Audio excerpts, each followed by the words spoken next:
Joining me now is Sky News contributor Louise Roberts and the Daily Express Royal reporter Pandora Forsyth. Louise, so much to unpack here with Harry's court hearing this week. Which bits really stood out for you? Well, Caro, I think it's the irrefutable evidence that Harry is at war with absolutely everyone, not only individual members of his family and, of course, the boss of his charity. He's now taking on the government, saying they should have never discontinued his police protection. And I just think what a legacy he's creating for himself as well. And I think the whinging and the moaning and those front page headlines really encapsulate how I think people feel about Harry at the moment too. And also let's address this conspiracy theory that he's introduced, a rather robust one, saying that the privileges were stripped from him and Meghan in order to force them to stay in the UK as working royals. Now, if that's true, that would have been something that would have been presumably signed off by the Queen when they had the Mexit summit in Sandringham in 2020. This is before, of course, Harry and Meghan actually left the country. Now, I find it, if those threats were made very transparent to the royal family at the time, especially the Al-Qaeda threat, he's basically saying they were playing mind games in order to keep him in the country. I just find it absolutely staggering that the Queen would sign off on something like this, and also Charles and William, who of course were at that summit too, despite the bad blood clearly that was between them at the time. Louise, does Harry have any point here? Like, is there any part of this that appears substantive? Obviously, he lost at first instance. This is an appeal. But is there any good that can really come of this for him?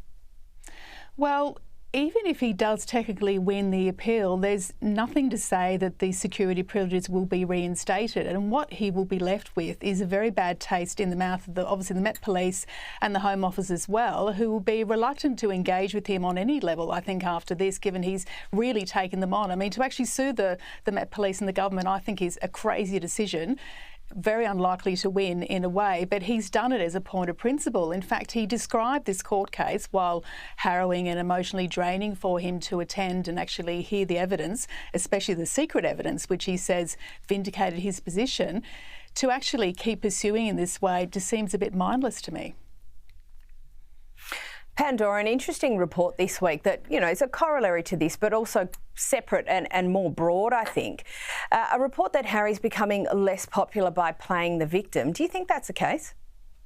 Yeah, this is interesting. This is a comment actually from a royal author. Now, anybody who writes a book about the royals, obviously a lot of it is to do with commentary, but it's all put through legal. So bear that in mind when books do come out. Perhaps there is some smoke to the fire.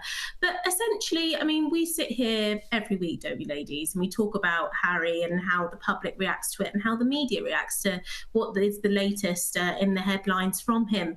And I think the issue is now with Harry is that we've heard all the secrets coming from the royal family and what happened behind those walls, whether that be in books, whether that be in interviews, and people are getting a little bit tired of the same old rhetoric coming out from him, and understandably so. We haven't heard anything really new coming out recently, and of course he's an extremely privileged individual. Yes, he has stepped down as a senior royal family member, but yet he is still a multi-millionaire living in a life of luxury, which many people can't afford to do. We're on the brink of recession. We'll talk about tariffs in a minute. I mean, I'm not an economic journalist, but I don't think you have to be one to understand what's happening with the world at the moment. And people are tired of hearing this man, who is in such a privileged position, moaning about what lots of people would just get on with. And I think especially the British, we have this phrase sort of like, you know, just get on with things, you know, power through. And perhaps that's not great when it comes down to mental health. But when it does come down to lots of situations, you just have to power through. And unfortunately, lots of people who were on Prince Harry's side from a public perspective, we now do polls at the Daily Express, and a lot of them are leading to actually, no, we don't have a lot of patience now for Harry, which is a shame, because at one point he was one of the most popular royals for us in the UK. So it's a very sad set of circumstances, actually.